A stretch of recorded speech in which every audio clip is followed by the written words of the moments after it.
अस्सलाम वालेकुम, अस्सलाम नमस्ते, सत श्री अकाल और देवों के देव महादेव जी। एपिसोड है 217 पार्ट 1 है। लाइक शेयर सब्सक्राइब कर दें। स्ट्रेट चलते हैं वीडियो की तरफ। इनका नाम है राणा मोहम्मद अली, मोहम्मद समीर खोखर, मलिक सत्यान Iqbal. So guys let's start.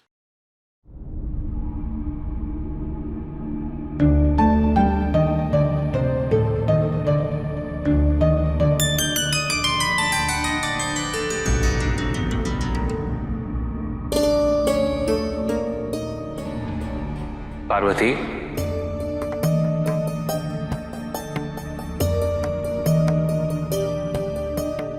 तुम्हारे मौन रहने का कारण क्या है? हमें तो अब मौन ही रहना चाहिए।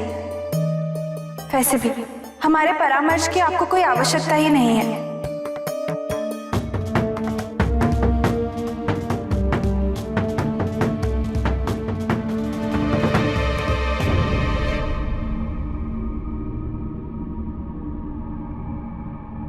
क्या आप असुरों की कुटिलता से इतने अनभिज्ञ हैं स्वामी? वो सदैव आपके भोलेपन का लाभ उठाकर आप ही के द्वारा दी गई शक्तियों का प्रयोग आप ही के विरुद्ध करते आए हैं।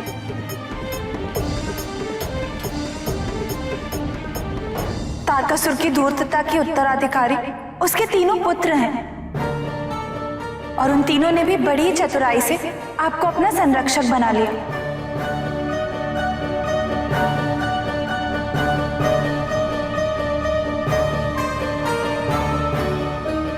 मैं इन तथ्यों से अनभिज्ञ नहीं पार्वती।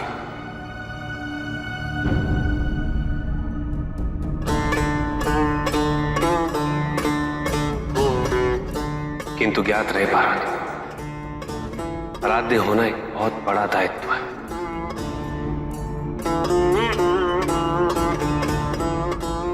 भगवान और भक्त के मध्य जो भक्ति का आदान प्रदान होता है, उसके निर्वाह हेतु आराध्य कटिबद्ध है।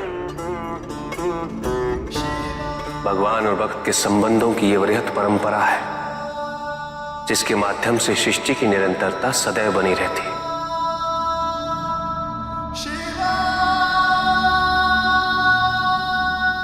और इसका उल्लंघन सृष्टि ही नहीं, अपितु मानव संबंधों पर भी प्रश्न चिन्ह उठाता है। भगवान भी धर्म के अनुपालन से परे नहीं।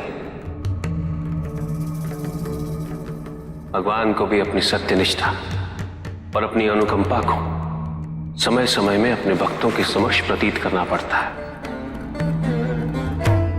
अपने भक्तों के समक्ष उसे सिद्ध करना पड़ता है।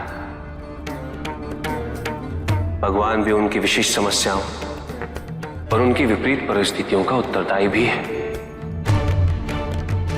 इसी भक्ति और समर्पण की विशाल परंपरा का अनुपालन मैंने तारकासुर के पुत्रों को वरदान देकर किया है। किंतु आपकी इस परंपरा के अनुपालन से इस संसार और सृष्टि को हानि पहुंचना निश्चित है। क्या आपने इस पर विचार नहीं किया? विचार किया है पार्वती, और मैं इन तथ्यों से पूर्णतः अवगत हूं। इस संसार में ऐसे अनगिनत असुर हैं जिन्होंने अपने तप द्वारा अमरत्व का वरदान प्राप्त किया है, किंतु आज उनमें से कोई भी जीवित नहीं।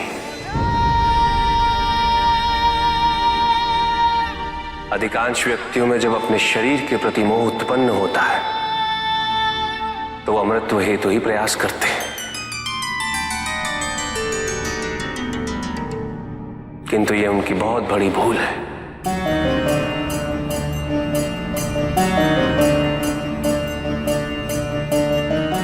क्योंकि शरीर तो नश्वर होता है, और शरीर की नश्वरता इस संसार की रचना के समय से ही निर्धारित है। यदि कुछ अमर है तो वह आत्मा। जिसे आत्मा के अमरत्व की पिपासा हो, वही मोक्ष की प्राप्ति करता है। जो मूर्ख ये समझ नहीं पाते, वो अहंकारी हो जाते, और उनका अहंकार बनता है अधर्म का आधार। और अधर्म उनके विनाश का। तारकासुर और उसके पुत्रों का अंत भी संभवतः ऐसा ही होगा।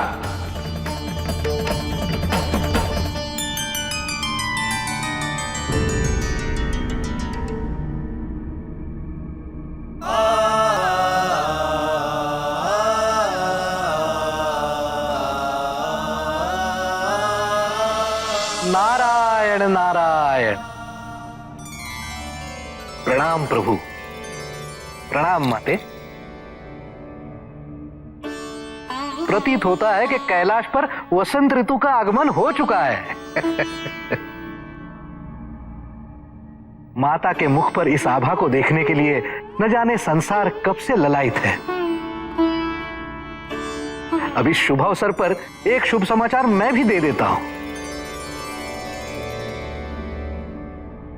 माते, हिमनरेश हिमावन और महारानी मैनावती शीघ्र ही कैलाश पर पधार रहे हैं।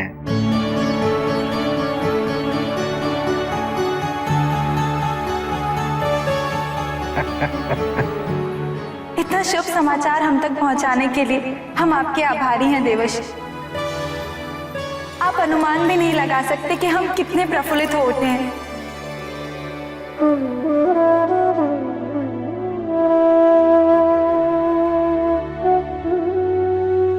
स्वामी,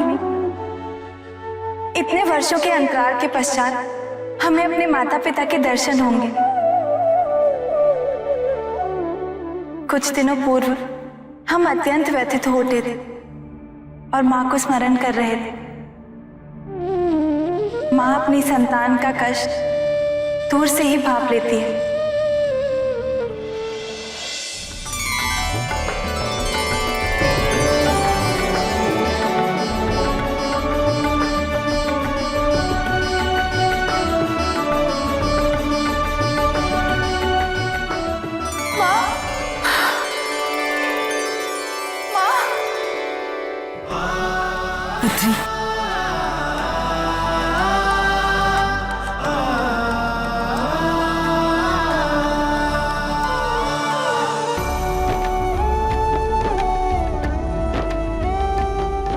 पिताजी,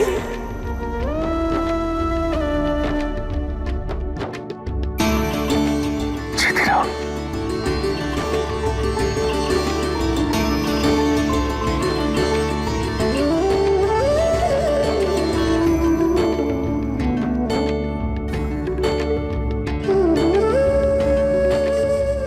पुत्री,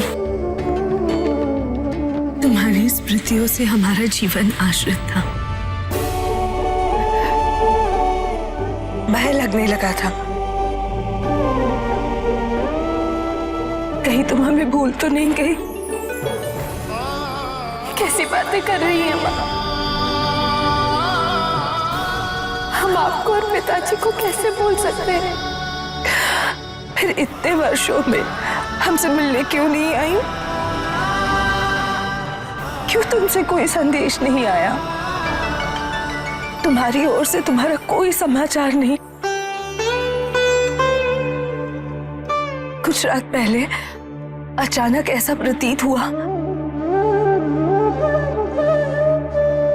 जैसे तुमने हमें पुकारा और पार्वती हमसे बिल्कुल रहा न गया।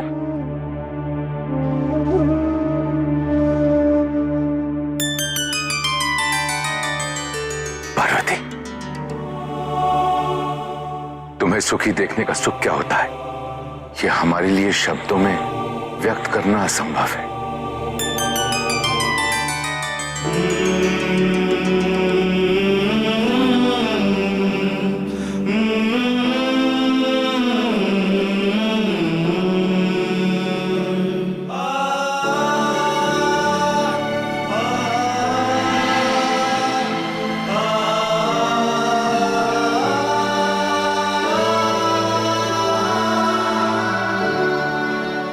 महादेव, कैलाश पे आपका स्वागत है हिमनरेश। पुत्री विछोह से मन अत्यंत व्यथित हो गया था महादेव। उससे भेंट करने की असीम इच्छा के कारण हम बिना निमंत्रण ही यहां गए। इसके लिए हम आपसे क्षमा चाहते हैं।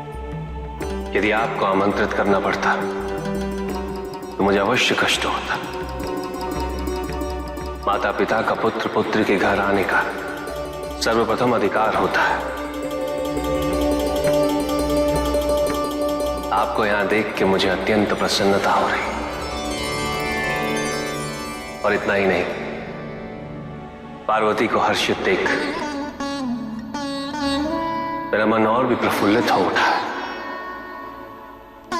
आइए।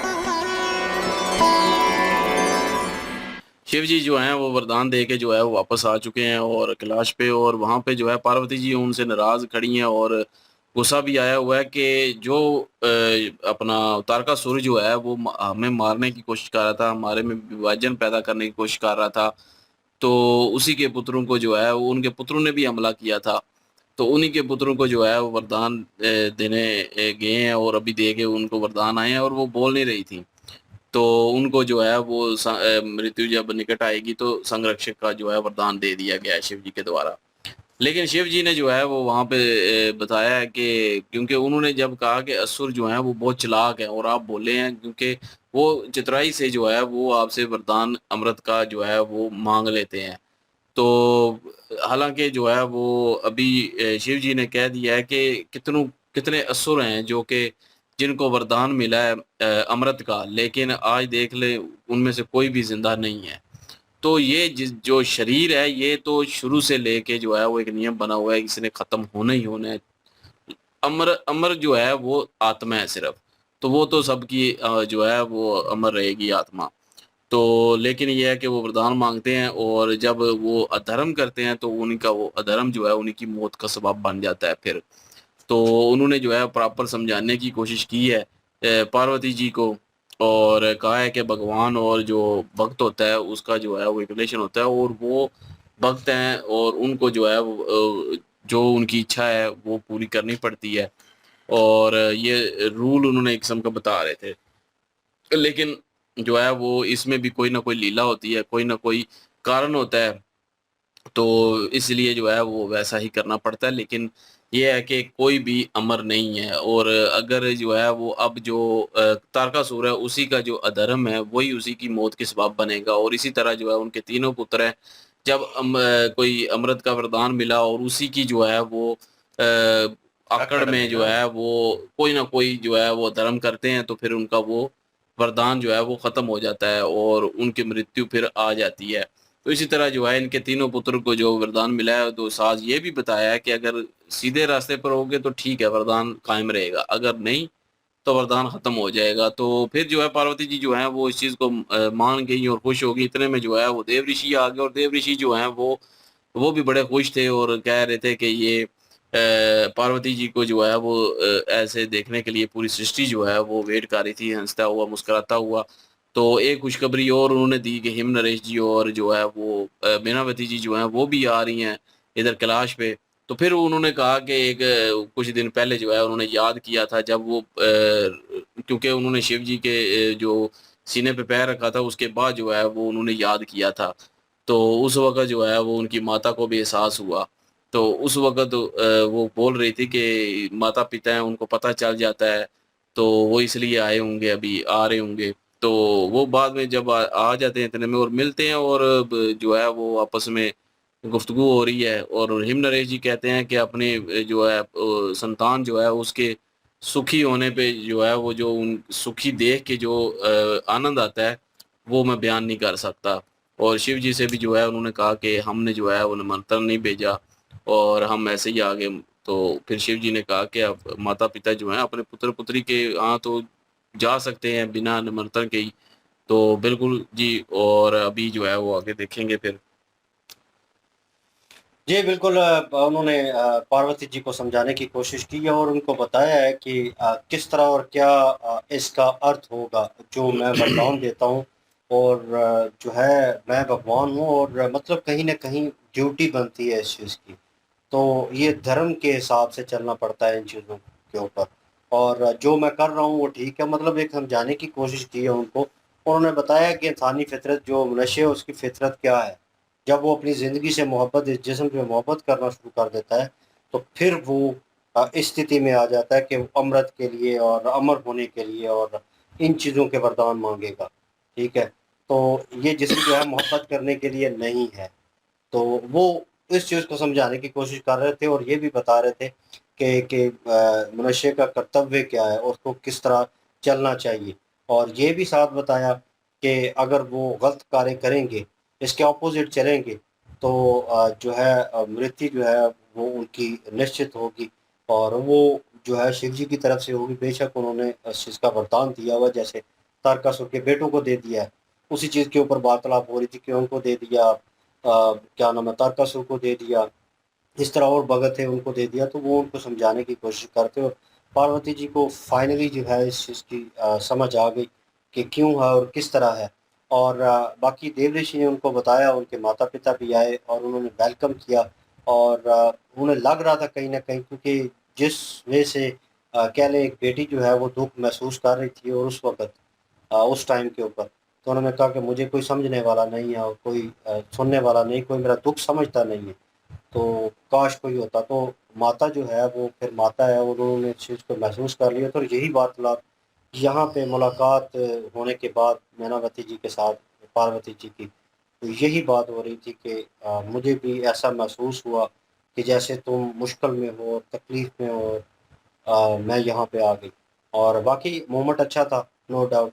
और पिता जो है बेशक प्यार वो भी बहुत करते हैं, लेकिन वो वेट में होते हैं और औलाद जो है, संतान जो है सबसे ज़्यादा अपनी माता से ही करती है, लेकिन पिता से भी करना चाहिए। हिम नरेश जो है पीछे वेट कर रहे थे और शिव जी से मुलाकात हुई तो ये है कि वो कह रहे थे कि हम बिन बुलाए जो है वो आ गए हैं और हमसे रहा नहीं गया, हमारी पुत्री थी और इतने सालों से देखा नहीं। और तो उन्होंने कहा इसकी आपको इजाज़त लेने की ज़रूरत नहीं है और ये ज़रूरी भी नहीं है कि माता-पिता को अपनी बेटी या बेटे के घर आने के लिए इजाज़त की ज़रूरत हो।